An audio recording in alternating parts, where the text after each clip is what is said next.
Today, Jackson and the Korematsu case are really a big deal. Right. As are you. I was actually born in Flushing, Long Island. I lived in Brooklyn, lived in Manhattan, went to high school in the Bronx. When I was being mustered out of the Army for 3 months, I was at Fort Wadsworth on Staten Island. And when my wife and I got married, we lived in Queens for a couple of years. So I've done all the boroughs, plus Long Island. Well, let's get down to the most important question. Yankees or Dodgers? Dodgers. Dodgers. I been to Ebbets Field before it was torn down. Used to go to the baseball games. My father was a Giants fan. The Yankees were the hated enemy. Yeah. But they have prevailed. And where were you when Bobby Thompson hit the home run? I must have been in college. 1951. Yeah, I was in college. I had a fraternity brother named Larry Russell who was an avid Dodger fan. And when Thompson hit that home run, he ran out, jumped in his car, and disappeared for a couple of days. He was so unhappy. I think Ralph Branca wanted to do the same thing. Yeah. Because we recently had Sharon Robinson here, and the Warren High School was intimately involved with their students, and you were part of, I think, maybe their sponsorship of that, and we had books on Robinson. So it was a magic moment for her to reflect on her dad and the whole Dodger era. Are you a baseball fan now? After the Dodgers left Brooklyn, I kind of follow it, but I was an avid baseball fan at one time when I was younger, but it's kind of worn off when the team left, They leave their fans behind. Yeah. Of course, now your product now is located in many sports arenas. It is. We need to have a much greater level of success in that area than we've been able to achieve, but we're working on it. You work through distribution points like I know New Era Cap Company and others.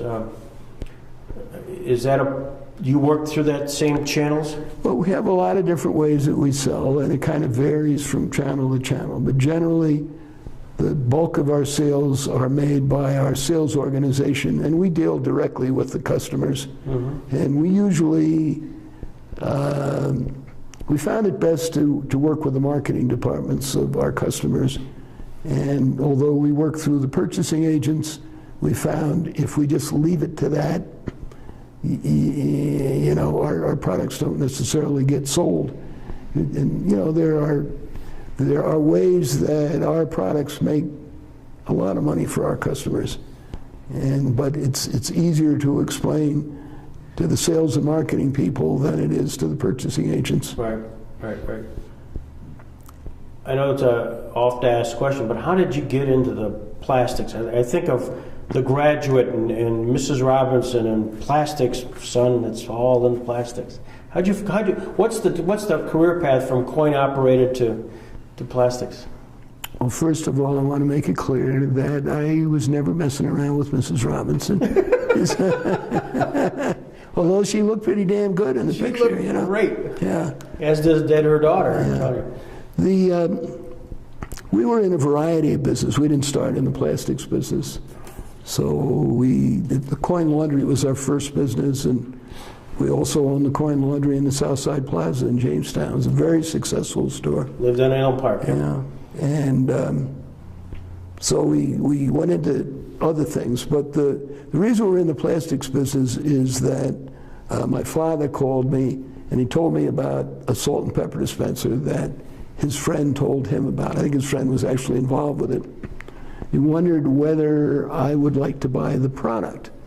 Well, I mean, that was definitely not on my radar at the time, but I asked to have a sample of it sent, which it looked pretty nice to me. but I didn't know anything about plastics or even that type of product or sales. But ultimately, I bought the molds for the salt and pepper dispenser, sight unseen, for $500. It's the kind of thing, if you went to tool up for it today, it would cost, depending on how you went about doing it, could cost $250,000, really. Anyway, I bought the molds, and my wife and I went to Connecticut, where her family, her mother and father, lived. And as part of the trip, we also went toward Boston, where the molds were being stored. And so I talked to the people there. They wanted to make the parts for us. I said, well, we're not ready to get into it. I'm busy with other stuff. And so I'd just like to pick up the molds, and we'll just put them in a corner, and maybe someday it's not like we have a big investment in it. So I asked them to put them in the back of our car. We had a Chevy 2-station wagon. So they put them in he said, they're pretty heavy. I said, well, they don't look that big. And so they put them in, and our car drove back with the it looked like this all the way back to Warren. Well, we made it back, worked out okay. We put it in the corner, and then ultimately we got involved with it. I neglected to talk about the sheltered workshops today, and I should have, because it is a significant part of our business and part of our culture and our history. And I told Tom Anderson, putting in a plug for Tom Anderson on this, great manager of the Lakewood Y. And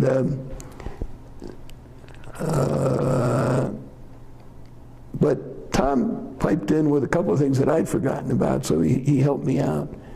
But in retrospect, it's been a very important part of our business. We are probably the largest users of workers with disabilities through sheltered workshops in northwestern Pennsylvania anyway, and southwestern in New York, and maybe western New York and western Pennsylvania. I don't know how many workshops we're using now, but probably 8 or 9. And the one in Jamestown is, that's Allied, right? Yeah, yes, correct. Allied. A very good workshop for us. But we don't use workshops for fixing mistakes and things like that. We use them as part of our regular business. It's all planned out that there's work they do assembly work, packaging work, other work. We help them out with jigs and fixtures to do the work, and even equipment, or sometimes they buy the equipment. The workshops are responsible for picking up and delivering the work. It's all on a schedule, and it's a very significant part of our business. And the other workshops, there's Subcon in Olean, there's one in Salamanca, there's the Barber Center in Erie, Valonia in Meadville, Futures, I guess it is, in Bradford. And there's a very, very large and effective one in Oil City, Seneca, and we have work for all of them, really. I do remember the one in Warren isn't the first one that we used of the workshops. The first one was the one in Olean, and they were involved with us even when we were packaging the salt and pepper dispenser. They actually had in the state hospital too in Warren, and they still do work for us. At that time, there were many more patients, and they were able to do more work. I tried in the early days of the salt and pepper dispenser to have some of the patients from the state hospital actually work in our facility. And there were 4 of them, I recall, who seemed to be at a level that they could deal with the outside world. It didn't work out, though. There was friction between the regular workers, and they really had a hard time adjusting to it. But then that kind of moved over into the sheltered workshop arrangement, and that actually works much better. And there's the supervision of the employees at the workshops. They're very dedicated people. They really are, and they work carefully. I think it's a wonderful movement. It's very good for our business, very helpful. But I'm a huge supporter of the entire sheltered workshop industry, if you will. And anyway, going back to BEI, it used to be AIC, I think. There's the Bollingers. There was a husband and wife who really got it started. Mm-hmm. The fellow that was running it at first wanted to do work for us, but he could always find a way why they couldn't do it. And he finally left, and then Bob Klabaha was hired. I don't know whether you know his name, but he's the manager of the BEI. He is a wonderful, caring person, but the difference was so stark that I thought, well, we'll give him a try again. And I talked to Bob, and everything that we needed done, he could always find a way to do it. And the other fellow could always find a reason not to do it. It's something that I've always remembered. And the workshops they're a big deal. And they're so meaningful to the families also. They enable a family to go to work, and they don't have to be home babysitting. And the clients are so much happier having a place to go to, having a place to work, being paid for their work. The whole system is extremely effective and very meaningful to the communities also. I'm sure that Allied, is involved in many activities, as is BEI and Warren. I'm sure all of them are. But essentially, for doing the kind of work that keeps the people busy, we are invariably the largest customer that usually. Allied might be different. I know that they did government work and things like that. Most of the workshops don't have that kind of backup activity. But I encourage them to get more business also, and they do. Well, what I remember being on the board for almost 30 plus years was Whirley really was there at the beginning. I mean, Allied's creation and Allied's government contracts really was as a result of that underpinning of being able to show they could do it. Mm-hmm. So it was a launching pad. And so you are to be commended, continue to be commended, because you're that's a cutting edge stuff, Bob, what you did. So I applaud you for that. You got out. You were in the coin operating business. At some point, there was a tipping point where you said, "I really am going to get the plastics." Well, that was the salt and pepper dispenser. Yeah, they would also manufactured car wash equipment during the 1960s, but it was around 1969 or 1970 that I activated the molds for the salt and pepper, and I found a plastic molder in Erie. The name of the company was Bird Plastics, and we gave them the molds, and they made the parts, and the product easily could have been an absolute failure, and almost was, but once we got past that and became an absolute success, Bird did not do a good job keeping up with the supply and fulfilling their commitments, so the molds were transferred to Mitchell Plastics in Pittsburgh. They did much better, but ultimately I decided we had to make this stuff for ourselves. If we're going to expand and make other products, we can't be letting it out to other people to do. And also we kind of, everything that we've done, we've taken the attitude that we live in the boondocks, and it's we're not close to, things that other people would normally, have someone else do for them. Our mantra is much more, it's just easier to figure out how to do it and do it ourselves. So we're always fully integrated with everything that we do, and that's worked out well for us, including the molding business. We went from some used molding machines that I bought to a full-blown, very modern plant with robots, and it actually runs very well, and it's clean, and we have 50 injection molding and blow molding machines.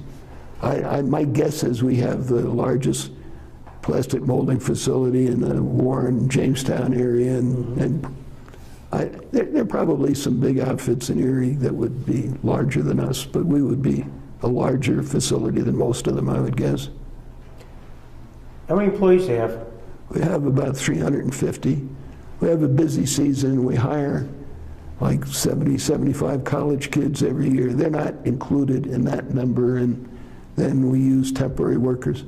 Our business is somewhat seasonal. I mean, we're crazy busy in April, May, June, and then through July, then it kind of slows down. And then we're slow in December, January, February, and maybe the beginning of March. And then it just, all of a sudden, it turns a right angle, and we're busy making stuff, mainly for what we call the entertainment food industry, where every major theme park is a customer of ours, a large customer. The water parks are, all the largest zoos are. But this year, and last year and the year before, we just have figured out ways to get the orders in earlier and make them in the wintertime, which poses another problem, having the storage to keep it. What we need is short-term storage, but we've got that pretty well figured out. And then it's helping. This is the year where I think we're going to see the best results of it. The test will be that when we're not in the busy season, but we've been running full bore for the last 2 to 3 months. And I think that we're going to just phase right into the busy season, and it's not going to be as stressful as it was in the past, we hope. My daughter is the assistant general counsel for the Detroit Tigers. Okay. And, when you go to Comerica Park, there is inevitably, you can buy a $4 Detroit Tiger mug with pop in it. It's a souvenir mug. Do you do that type of stuff? We actually sell the Tigers, and we sell them. It's what I call a yard. What I'm drinking out of is yours. It's a yard. Well, if it's they might have other stuff that's not made by us, but we sell them. I don't know, 150,000 of them a year. Is that right? And it's what a yard is. It's a plastic yard. It's big on the bottom, big on the top, and something in the middle. And they're sold by our salesman out of the Cleveland area, Charlie Town. He calls on them. Good customer. Well, he probably, when he sends the contract, ultimately my daughter probably puts her thumbprint on it. So, actually, the customer there is not the Tigers. The customer is that one is Sports Service. Yep. They're part of Delaware North, and so that's who we have to work through. Sports Service, Delaware North, Aramark, Sodexo, companies like that. Did you spend time up in Buffalo with the Jacobs at all? I do not. Yeah. We have a girl who's a salesman, and she calls on Delaware North, and Sports Service is their name, actually. So they seem to operate under both. They're very nice to work with, actually. The easiest by far of the major companies who are in that business. We made, this was my idea, we made on speculation a 22-ounce glass that we manufactured, and we did imprints for all of the baseball teams. And there are some of those pirate glasses that are in our sample room. I know that. Yeah. It's a disappointment, as far as I'm concerned, how much the teams have gone to just a letter or something like that, and they don't use their mascots the way they used to use it. I went to Dartmouth College, and all of a sudden I found that we weren't the Dartmouth Indians anymore, and and many of the grads kind of took umbrage to that. but you see it every place. And the pirate glasses, I recall, just had their P logo on it. And I thought, you know, that's really not enough. They got a great Buccaneer pirate logo. Well, we don't want to offend the pirates, you know. You don't want to, you know, we have to reach back to the 1600s, and someone might still be living and, you know, get upset about it. You mentioned Hal Conroe. What was his connect? We were roommates in college together. We went to Dartmouth College, and when I was in college, I came here, you know, a number of times in the summertime. Ultimately, after I graduated from college, I was in ROTC, and I went to Korea for 15 months, and then got out. So I was, from 1954 to 1956, I was in Korea for the 15 months. And then I got married in New York and was working for an advertising agency, but wanted to get away from a big city and live in a small town. I wanted to go in business for myself, and that's really the connection.